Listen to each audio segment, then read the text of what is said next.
Our next talk here will be on Sacred Gardens as Healing Spaces, given by Esther Sternberg, who is the Andrew Weil Center for Integrative Medicine at the University of Arizona, with Shujuan Li, also from the History of Arizona in the College of Architecture, and Alden Stoner, who is part of the Nature Sacred organization, which we're going to learn about here. So thank you for your presentation. Thank you for enduring all of these technical difficulties, and we're looking forward to hearing your talk.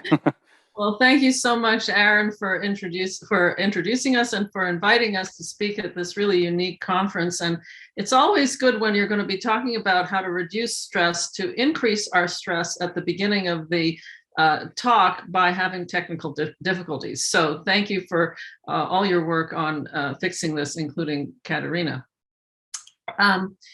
We're going to be speaking, my colleagues and I are going to be speaking about sacred gardens as healing spaces.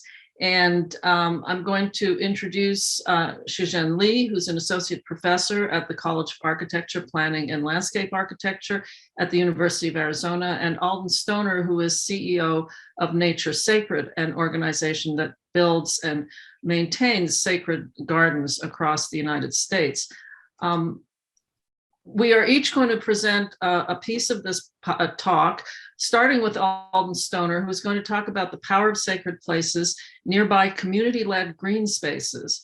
Shujuan Li, who's a landscape architect, will talk about the importance of park size and shape to a park system performance using big data analytics in a case study in Tucson, Arizona. And I'm going to talk about measuring stress, and the impacts of green versus urban spaces in a case study that we carried out with the Nature Sacred organization at the Walter Reed National Military Medical Center in Bethesda. So without further ado, let's go to Alden Stoner. Thank you, Esther, and thank you all for inviting us here. I'm going to talk today about the power of sacred places, these nature green spaces, and their unique capacity to help us heal. So to start us off, on the next slide, sacred places are designed specifically with mindful reflection, with the intentionality of improving health and well-being. There are lots of green spaces, lots of park spaces out there, but sacred places, as we define them at Nature Sacred, are for that mindful reflection and can cohabitate with others. The guiding principles of a sacred place is they are open. They are open to all people and welcoming. They are nearby. They're where we live, work, play, and heal.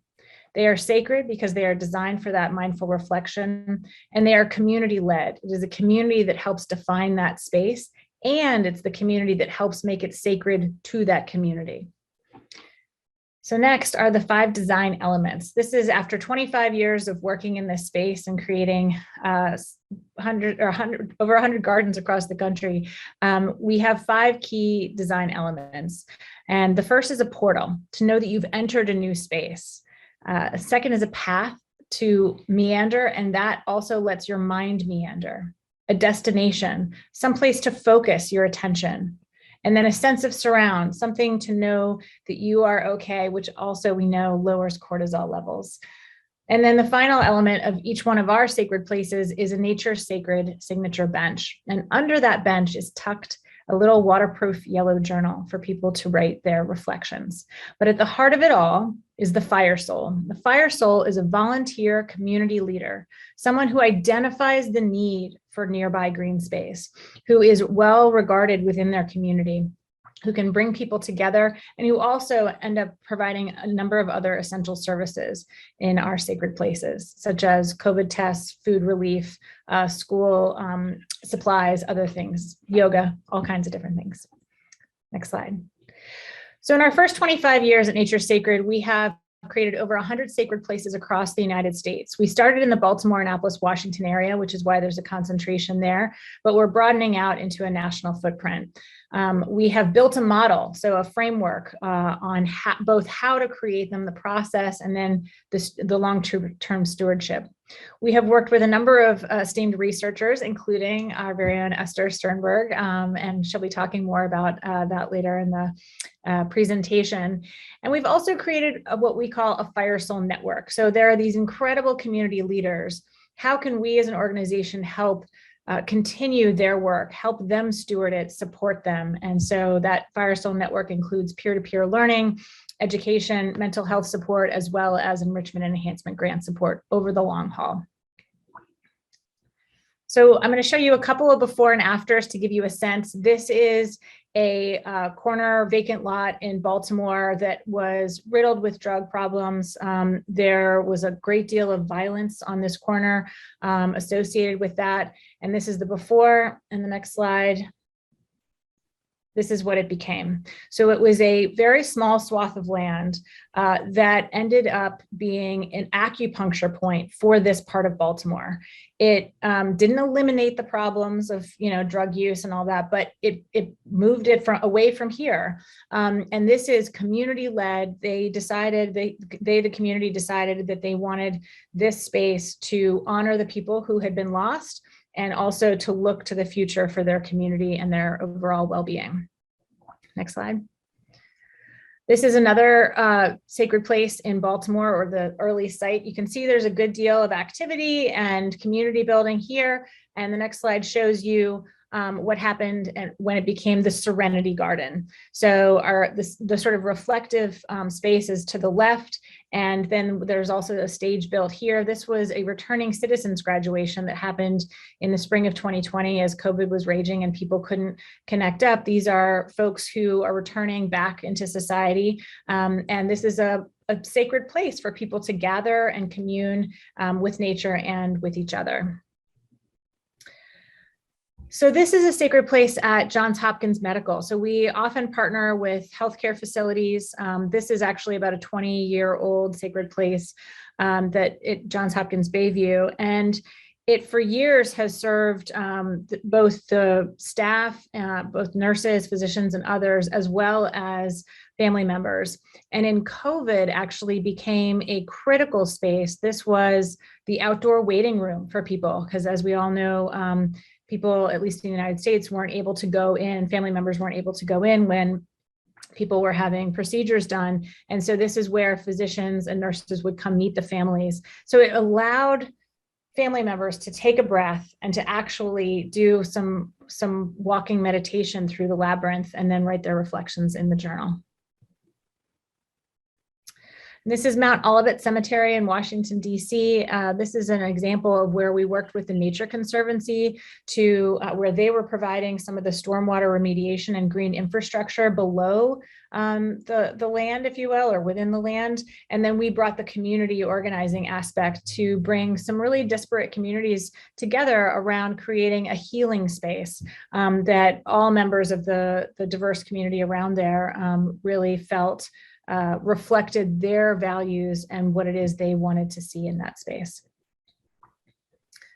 And finally, this is the Butterfly Garden and Overlook in Joplin, Missouri. So this is a part of a larger park called Cunningham Park. This is the site of an EF5 tornado that killed, unfortunately, 161 people, devastated 10,000 trees, and had so much other destruction. And the community came together to create this sacred place because so many people in the course of the tornado thought that they saw butterflies. And so this was a symbol for Joplin Strong. And this is very much a representation of Joplin Strong.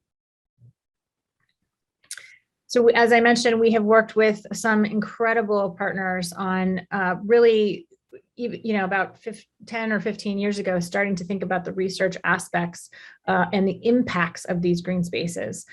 We had known in our hearts that it was working, but we wanted the evidence to prove that out. And on the next slide, you'll see just a few top line elements that we know it reduces burnout. And by George, for everyone in the course of the last 2 years, burnout's been an issue, obviously for some more than others, but we've all had stress. And so going out into nature, even in short bits, can be really helpful. And it can even reduce gun violence up to 30% in urban settings. But the evidence that we hold dearest is really the journal entries. It is in these thousands of journal entries from people of all stripes, all languages, all cultures actually have come, especially given that many of these are in New York and Washington, global cities that have all kinds of traffic through them, that the reflections that people have talked about have demonstrated that these spaces are healing, that they are healing to them as individuals and in community. And I'm not going to read this whole journal entry, but I will share the last bit of it, which is, time will show us again and again that we are who we are, individually, as a family, as a community, and as a species. I have hope for kindness. I have hope for us. And this is the kind of thing that a sacred place can really elicit in one person. And what's amazing is the conversation that ends up happening in these journals with amongst other people. Next slide. So the movement is growing. As I said, we have over 100 sacred places that are complete, and we are in real growth mode. Nature Sacred has made a shift in the last 2 years to becoming an operating foundation and are bringing more people into our community on every level. We are growing domestically and certainly are open to growing internationally as well. And this is growing across the country, and there's even more since we put this map up. Finally, this past November, we presented The Power of Sacred Places. This is a guide for landscape architects, but can also be accessed really for anyone. It's on our website at naturesacred.org.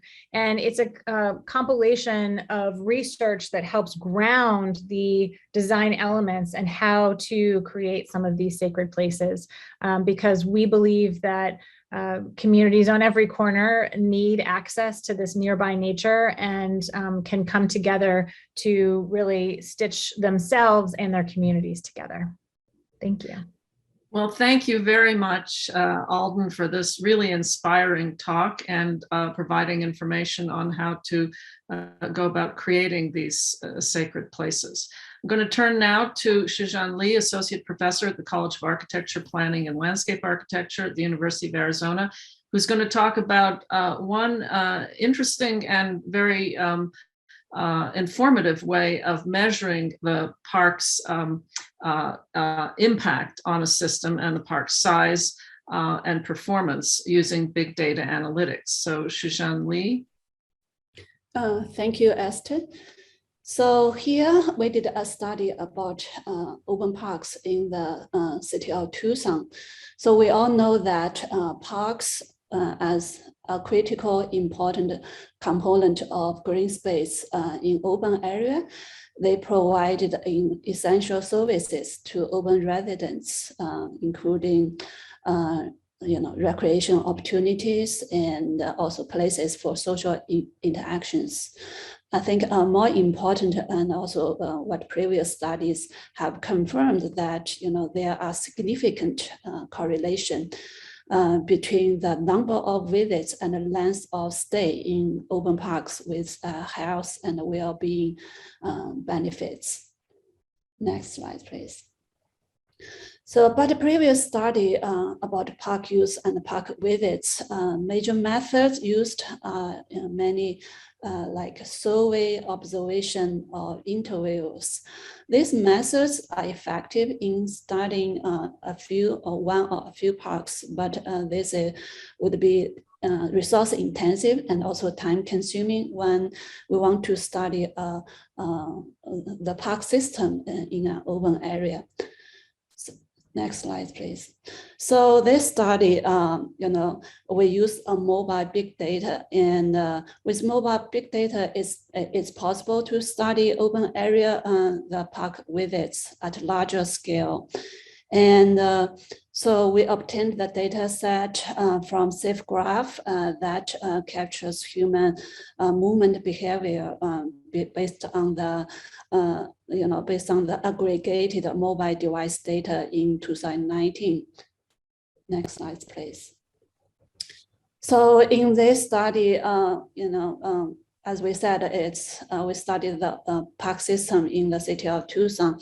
Tucson has various types of urban parks. In general, here you can see in the table, we have the list of park types from mini parks to regional parks with size increase from 0.3 hectare to metro parks like over 100 hectare.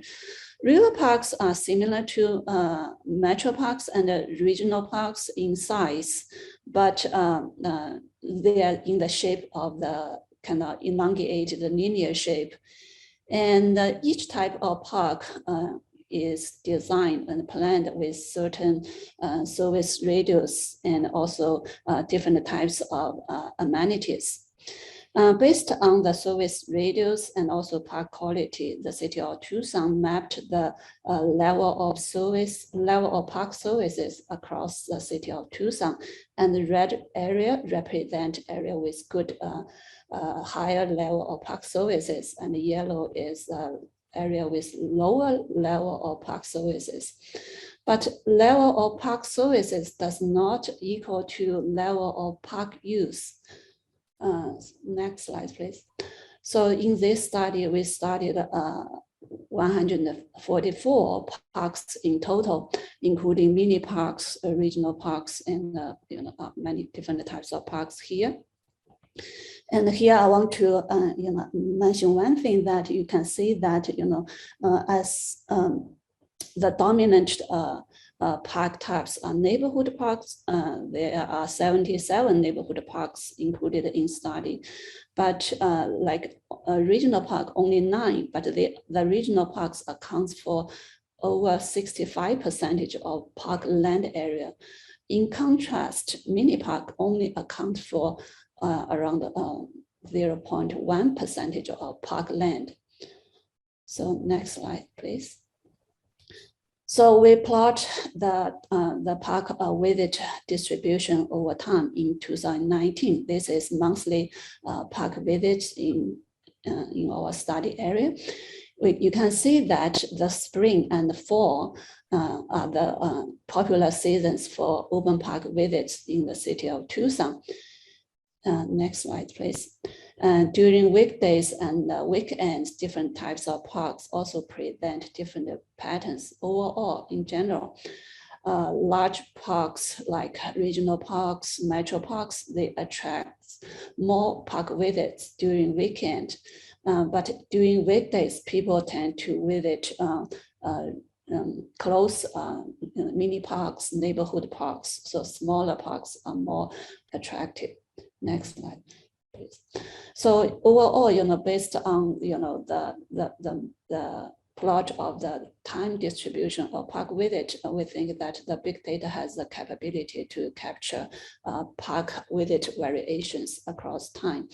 So here we want to look at the efficiency, the performance of different types of parks, and we did the calculation about the average visits per park, and also serve the population. And to measure the performance, we use 2 important metrics here. One is the visits over the area, the park land area. And here you can see that the mini parks, in general, 100 square meter of area 100 square meter of mini parks attracts 50 visits per year. And that's the most efficient and performance here. That's mini parks. And also overall, smaller parks are more performance better. Larger parks like regional parks can only attract 0.5 visits per 100 square meter of the parkland area. River parks, as we said, similar to the size of metro parks and regional parks, but area 100 square meter of river parks can attract 9 visits. So among larger parks, river parks performs really well. But looking at the visits, the ratio between visits over served people, and still, once again, mini parks and river parks performs better than other types of parks. Next slide, please. So size is important as what, based on this study, and also, this is similar to previous study findings, and large parks can attract more visits, but in terms of the performance, looking at the the efficiency, I think mini parks and the river parks performs better. And another important criteria was not included in previous study. That's the park shape, and so in this study, we said, river parks, each individual river park is similar to metro park or a regional park in size, but the river parks are elongated, and so the extended boundaries connected to the communities makes them more attractive. And here you can see that the 3 river parks in this study only accounts for 7.7% of park land, but they account for over 50% of park perimeters in our study. And so they attract the 24% of annual visits, the total park visits in this study. So that's similar to metro parks and regional parks in total. But here you can see that metro and regional parks account for 81% of the park area in total. So it's give us the thinking about in the future more studies needed to explore the importance of park shape. So in conclusion, and I think big data has its advantage in in park spatial planning and resource allocations, and in the future study, more studies needed, especially to look at the park perimeter, its impact on park performance. And for sure, there are limitations, but in overall, the conclusion is I think our studies support the future development of small parks and linear parks. Thank you.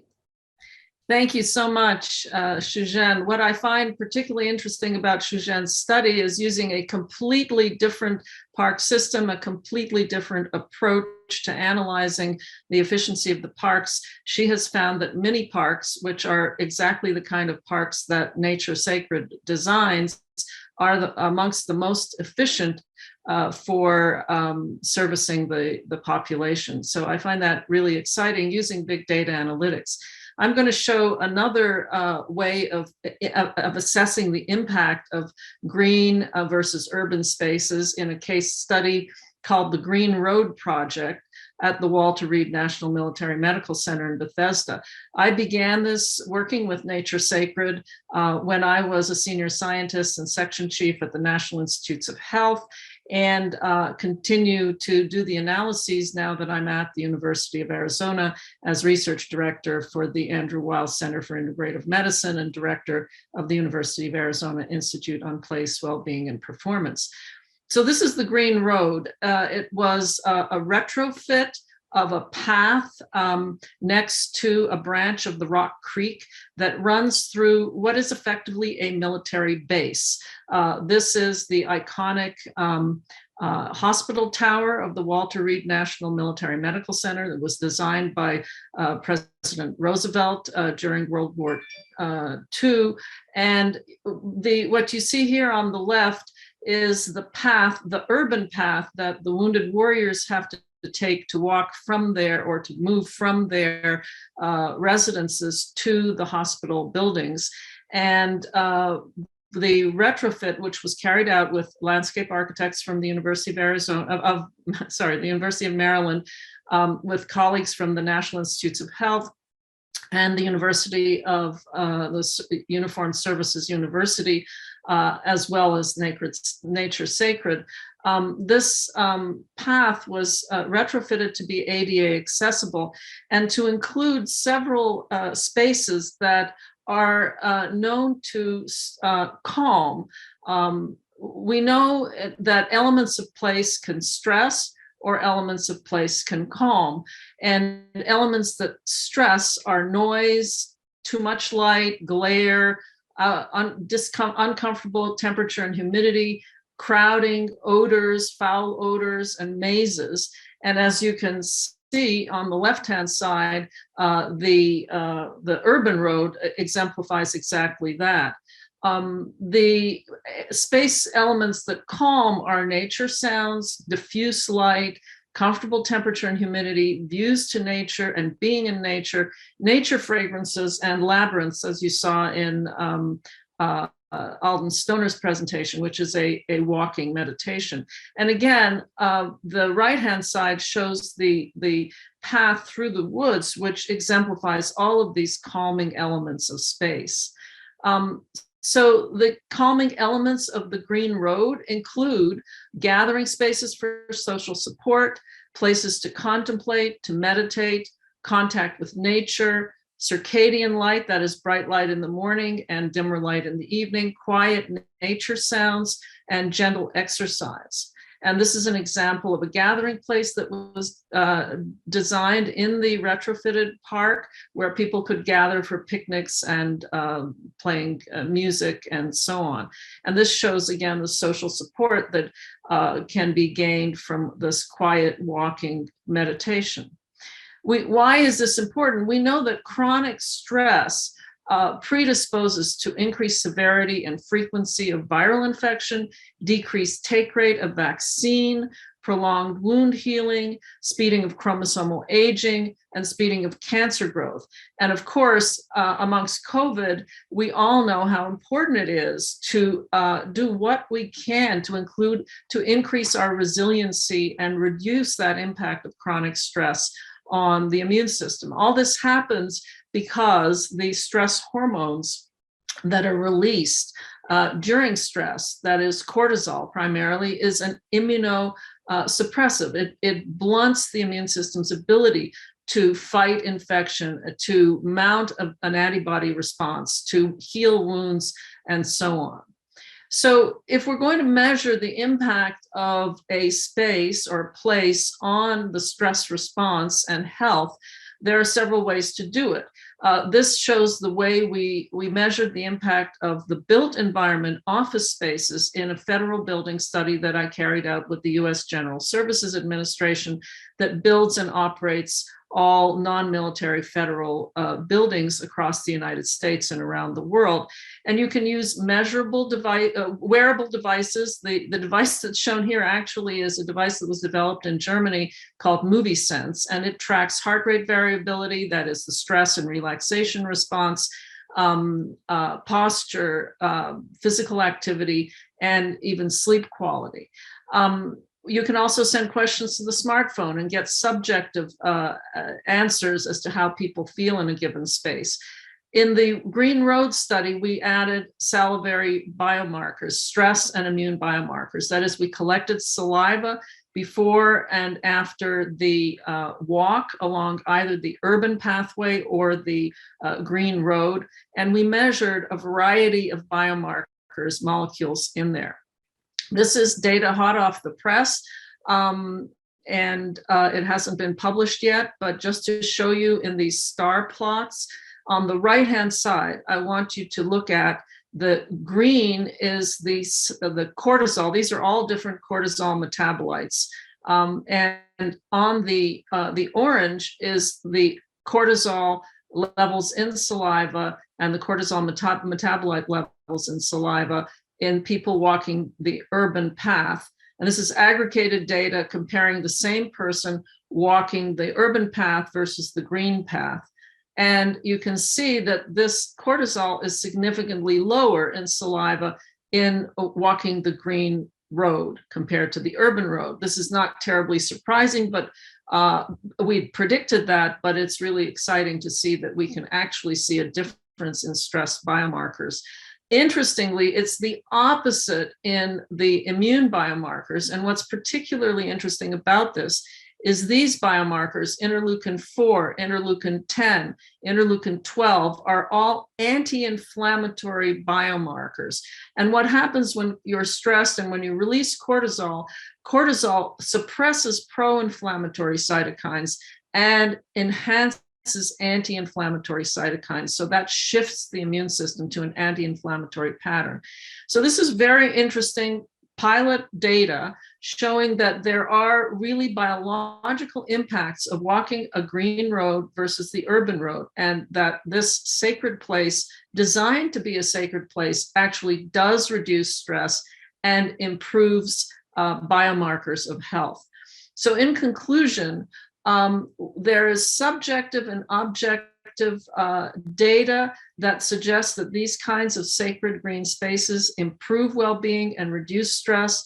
Big data analytics using aggregated phone tracking information can inform park usage and park size. And several case studies show how to design sacred gardens and measure their impacts on health and well-being. So we thank you for listening, and especially for hanging in there while we were fixing the technical difficulties, and we'll be happy to answer any questions in the question and answer period or later on by email if you'd like to reach out to us. So thank you very much.